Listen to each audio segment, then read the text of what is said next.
Ted Bundy, a name that has become synonymous with pure evil, a man whose charm and intelligence masked a monstrous truth. Between 1974 and 1978, Bundy confessed to the murders of more than 30 women across at least 7 states. Experts believe the true number may be far higher. He lured women with fake injuries, broken arms and slings, and a voice of false kindness. Then, behind the mask of the all-American boy, he unleashed unimaginable violence.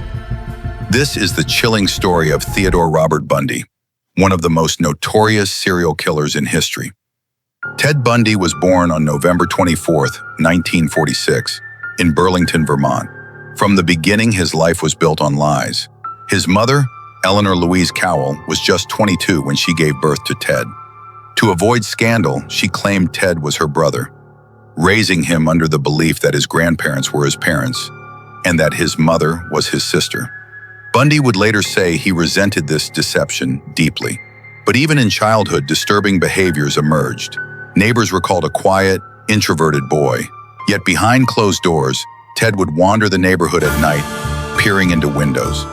He was fascinated by knives. At just 3 years old, an aunt awoke to find the toddler placing kitchen knives around her sleeping body. This chilling act, though brushed aside by family at the time, would prove to be an early glimpse into a dark and violent psychology. Bundy's teenage years revealed a boy who struggled socially, but excelled academically. He was intelligent, articulate, and charming when he wanted to be. But there was another side. He was obsessed with pornography, not just magazines, but increasingly violent material. He admitted later that his sexual fantasies became intertwined with violence. He learned to blend in, to wear a mask of normality. Teachers and classmates described him as polite, even handsome. But deep inside, Bundy was rehearsing, perfecting a facade that would one day lure women to their deaths. In the 1960s, Bundy enrolled at the University of Puget Sound and later transferred to the University of Washington in Seattle. He studied psychology, ironically gaining insights into the very behaviors he would use to manipulate his victims. It was during this time that Bundy began dating Stephanie Brooks, a woman who represented everything he desired: wealth, beauty, and social status. When she ended the relationship, describing him as immature and lacking ambition, Bundy was devastated. Her rejection would haunt him. Many criminologists believe that Bundy's later victims, most of whom resembled Brooks, young white women with long parted hair, were chosen as substitutes for his lost love. Each murder, in a twisted way, was Bundy reenacting his rage at being abandoned. By the early 1970s, Ted Bundy's mask of normality was firmly in place. He was seen as ambitious, intelligent, and even politically active. Bundy volunteered with the Republican Party and worked at a crisis hotline in Seattle, where co-workers later remembered how composed and reassuring he was with distressed callers. But beneath that polished exterior, Bundy was practicing for murder. His earliest crimes were not immediately recognized, but investigators now believe Bundy may have begun attacking women as early as 1972. There were reports of attempted abductions around Seattle. Women described a handsome young man who approached them in public places, often feigning injury, carrying books in a cast, or struggling to load something heavy into his car. His car, a tan Volkswagen Beetle, would soon become a mobile prison. In January 1974, Bundy escalated to murder. His first known victim was 18-year-old Karen Sparks, a University of Washington student. Bundy broke into her basement apartment during the night. Using a metal rod from her bed frame, he bludgeoned her and sexually assaulted her with the same object. Karen survived but suffered permanent brain damage and memory loss. Just 1 month later, Bundy struck again. Linda Ann Healy, 21, also a University of Washington student, disappeared from her basement room. Her neatly made bed was smeared with blood on the pillow. Her body was later found on Taylor Mountain, east of Seattle, alongside the remains of other victims. This marked the beginning of Bundy's killing spree in Washington state. Over the next 6 months, Bundy abducted and murdered at least 8 young women from the Seattle area. Donna Gail Manson, 19, vanished while walking to a concert on March 12, 1974. Susan Rancourt, 18, disappeared on April 17 while heading to a dorm meeting at Central Washington State College. Roberta Parks, 20, disappeared from Oregon State University in May. Brenda Ball, 22, was last seen leaving a tavern near Seattle in June. All of these women fit Bundy's preferred type: attractive, young, with long brown hair parted in the middle. Bundy's ability to approach women in public, lure them away, and leave no witnesses frustrated police. Each disappearance seemed to happen in broad daylight, yet Bundy remained invisible. Ted Bundy's most brazen crimes occurred on a single summer day at Lake Sammamish State Park near Seattle. It was July 14, 1974, and the park was crowded with nearly 40,000 people enjoying the sun. Multiple women recalled being approached by a man with his arm in a sling, asking for help loading a sailboat onto his car. His car, of course, was the beige Volkswagen Beetle. By the end of the day, 2 women were missing: Janice Ott, 23, and Denise Naslund, 19. Witnesses remembered the man introducing himself as Ted. For the first time, police had both a name and a detailed description. Composite sketches of a clean-cut, handsome man in his 20s were circulated widely.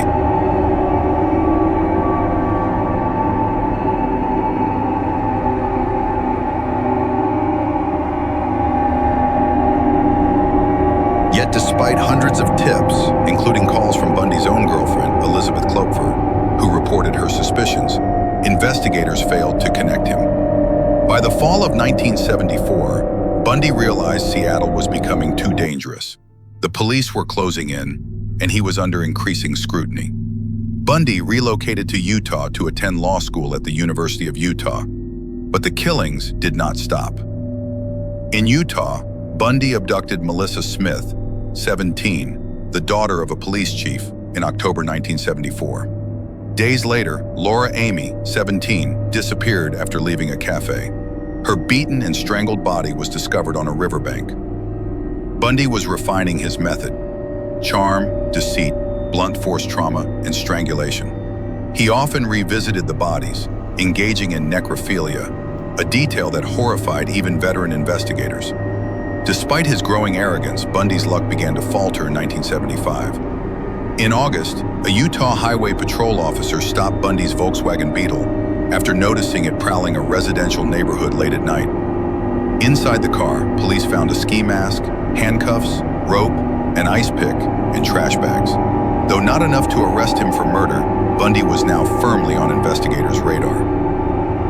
Around the same time, Bundy was linked to the abduction of Carol DeRanche, an 18-year-old woman who narrowly escaped after Bundy impersonated a police officer. He lured her into his car, handcuffed one wrist, and attempted to bludgeon her. But Carol fought back, escaped from the vehicle, and reported him to police. Her survival would prove crucial. Bundy was later convicted of her kidnapping, the first legal crack in his carefully constructed mask. Even as police circled closer, Bundy's murders spread across states. He was connected to disappearances in Colorado, Idaho, and Oregon. His victims included Karen Campbell, 23, abducted from a hotel in Colorado in January 1975. Julie Cunningham, 26, vanished in March 1975. Denise Oliverson, 25, abducted in April 1975 while riding her bike in Colorado. Bundy's ability to move between states allowed him to stay one step ahead of law enforcement. Different jurisdictions failed to coordinate effectively, leaving Bundy free to kill again and again. By the mid-1970s, Bundy's pattern was clear: approach women in public pretending to be injured or needing help, lure them to his car, the Volkswagen Beetle, where he overpowered them, drive to a secluded area where he bludgeoned and strangled them, revisit the dump sites, sometimes keeping the bodies for days. The mask of the charming law student, the aspiring politician, the helpful stranger, all of it was an illusion. Behind it stood a sadistic predator, hunting openly in America's cities and college campuses.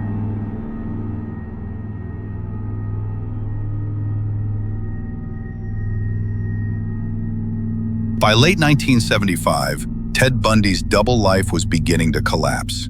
His girlfriend, Elizabeth Klopfer, had already reported her suspicions to police in Seattle, telling them Bundy matched the description of the Lake Sammamish suspect. Investigators in Utah were also circling.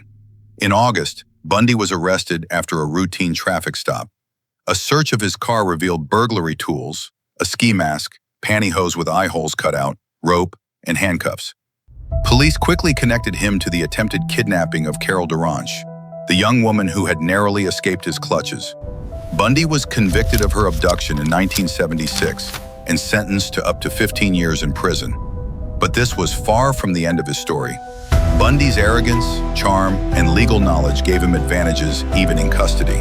In 1977, while awaiting trial for murder charges in Colorado, Bundy was allowed access to the law library at the courthouse. Guards considered him trustworthy. On June 7, 1977, Bundy jumped from a second-story window and escaped into the Colorado mountains. He remained on the run for 6 days before being recaptured, but Bundy was far from finished. In December of the same year, while held at the Garfield County Jail, he began sawing a hole in the ceiling of his cell. Over several months, he lost more than 30 pounds to squeeze through the opening. On December 30th, 1977, Bundy climbed into the jail's crawl space and slipped out through the chief jailer's apartment. He walked out of the front door of the facility and vanished. This time, Bundy was free for nearly 6 weeks. He traveled first to Chicago, then to Florida, where he would commit some of the most notorious crimes of his life. In the early hours of January 15th, Bundy broke into the Chi Omega sorority house at Florida State University in Tallahassee. Armed with a piece of firewood, he bludgeoned and strangled 4 women as they slept in their beds. Margaret Bowman, 21, was bludgeoned and strangled. Lisa Levy, 20, was beaten, strangled, and sexually assaulted. 2 other women, Karen Chandler and Kathy Kleiner, survived despite being brutally attacked. Bundy then left the sorority house and broke into another student's apartment several blocks away, attacking Cheryl Thomas, who also survived but suffered permanent injuries. The Chi Omega murders shocked the nation. The sheer brutality, the randomness, and the boldness of Bundy's attack revealed a killer completely out of control. Bundy's last known victim was Kimberly Leach, a 12-year-old girl abducted from her middle school in Lake City, Florida, on February 9, 1978. Her body was discovered weeks later in a pig shed near Suwannee River State Park. By now, Bundy was driving a stolen car and constantly moving, but his reckless behavior drew police attention once again. On February 15, 1978, a Pensacola police officer noticed a suspicious vehicle driving erratically. The driver, once pulled over, fought fiercely to resist arrest. When officers finally subdued him, the man gave a false name, but fingerprints revealed the truth. Theodore Robert Bundy, one of America's most wanted fugitives, was once again in custody. This time, there would be no escape. Bundy's trials in Florida became a national spectacle. The media descended on Miami in 1979 for his trial for the Chi Omega murders. Bundy insisted on representing himself in court, exploiting the cameras for attention. He cross-examined witnesses, argued with judges, and even proposed to a woman in the courtroom, Carol Ann Boone, who later became his wife. But the evidence was overwhelming. Survivors and eyewitnesses identified Bundy. Bite marks on Lisa Levy's body matched Bundy's teeth, a chilling forensic breakthrough. On July 24, 1979, Bundy was convicted of the Chi Omega murders and sentenced to death. In 1980, Bundy faced trial for the murder of Kimberly Leach. Once again, he was convicted and sentenced to death. Bundy spent nearly a decade on Florida's death row. During this time, he granted interviews with journalists and even FBI investigators who sought insights into his methods. Bundy eventually confessed to more than 30 murders across 7 states, though the true number remains unknown. Some investigators believe his victims may exceed 100. Even in prison, Bundy attempted to manipulate those around him. He provided selective confessions, offered vague details in exchange for delaying his execution, and maintained a following of admirers fascinated by his charm and notoriety. On January 24, 1989, Ted Bundy was executed in the electric chair at Florida State Prison. Crowds gathered outside, chanting and cheering as the generator hummed. Vendors sold Bundy barbecue t-shirts. For many, Bundy's death symbolized justice served after years of horror. Inside the prison, Bundy's final words were simple. "I'd like to give my love to my family and friends." At 7:16 a.m., he was pronounced dead. Ted Bundy remains one of the most infamous serial killers in history. His crimes redefined how America understood predators. The idea that killers could be charming, attractive, and blend seamlessly into society.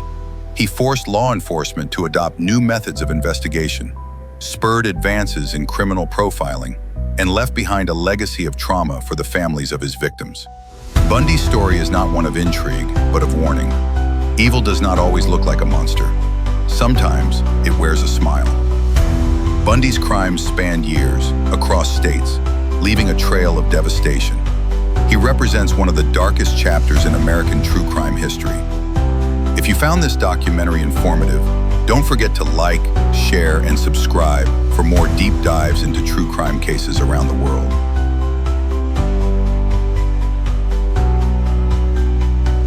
Criminologists and psychologists have long dissected Ted Bundy's behavior, searching for answers to the question, why? Bundy himself often refused to provide clarity.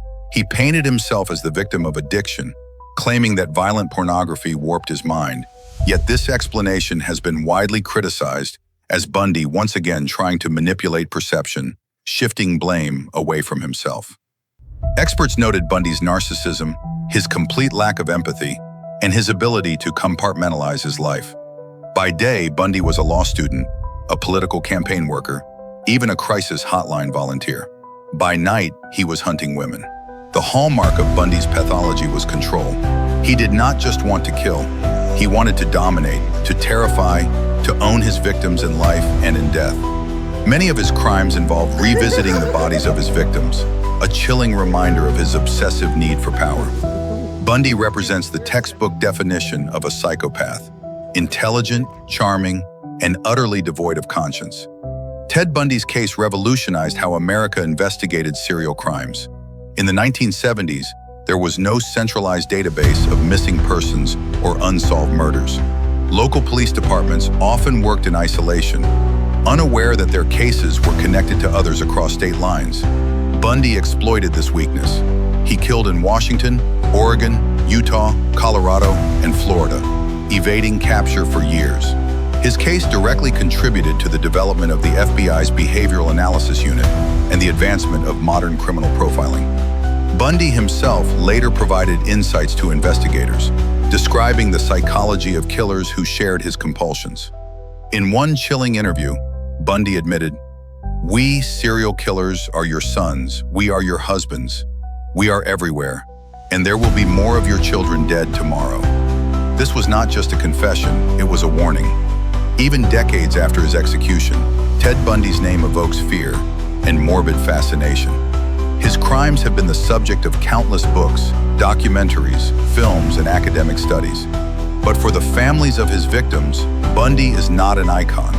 He is a nightmare, a reminder of stolen lives, unanswered questions, and pain that never fades. Bundy's notoriety also highlighted society's dangerous obsession with killers. During his trial, women flocked to the courtroom, claiming Bundy was too handsome to be guilty. Some even wrote him love letters on death row. This bizarre phenomenon revealed a darker side of human psychology, the allure of danger, the glamorization of evil. Bundy's story also serves as a lesson in vigilance. His victims were not careless. They were simply compassionate, responding to a man who appeared injured, who wore a cast, who needed help. Bundy weaponized kindness. This truth lingers as one of the most disturbing elements of his legacy, that the face of evil can be ordinary, even attractive. The night before his execution in January 1989, Bundy granted final interviews, speaking with investigators in a calculated attempt to delay his death, but his time had run out. Outside Florida State Prison, crowds celebrated. Fireworks lit up the sky. The electric chair, grimly nicknamed Old Sparky, ended Bundy's life at 7:16 a.m. For many, it was closure. For others, it was not enough. Ted Bundy's reign of terror claimed the lives of at least 30 young women, though the true number may never be known. He was not a monster lurking in shadows, but a man who smiled, who spoke with confidence, who convinced even the most cautious to let down their guard. Bundy shattered the illusion of safety in America's suburbs and college towns. He forced society to recognize that killers are not always outsiders. Sometimes they are the men next door. Bundy's life ended in a prison chair, but his shadow lingers still. His crimes continue to terrify, to educate, and to warn. Evil does not always come with fangs and claws. Sometimes it wears a smile and offers to help you carry your books. Thank you for watching this in-depth look at Ted Bundy, one of history's most chilling serial killers. If you found this documentary informative, please like, share, and subscribe to the channel for more true crime investigations. Your support helps us bring more stories of the darkest crimes to light. Stay safe, stay aware, and we'll see you in the next case.